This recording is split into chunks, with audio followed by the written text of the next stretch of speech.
black Congress committee అధ్యక్షులు, TC సభ్యులు, అన్ని మండలాల కాంగ్రెస్ పార్టీ అధ్యక్షులు, అన్ని అనుబంధ సంఘాలకు సంబంధించిన నాయకులు, గత శాసనసభ ఎన్నికల్లో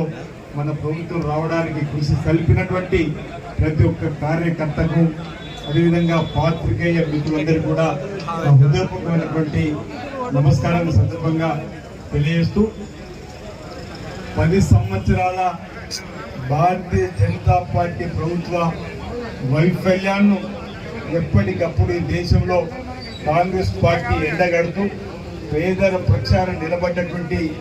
సందర్భం మనం ఒకసారి గుర్తు చేసుకోవాల్సిన అవసరం ఉందన్న మాట సందర్భంగా తెలియజేస్తూ, నరేంద్ర మోడీ గారి ప్రధానమంత్రిగా పదవి బాధ్యత స్వీకరించిన తర్వాత నియంతృత్వ పోగొట్టు ఆయన పరిపాలిస్తున్న తీరును కూడా ప్రజలందరూ కూడా గమనిస్తున్న వేళ మీ అందరికీ ఒకటి చెప్పదలుచుకున్నా, తెలంగాణ రాష్ట్ర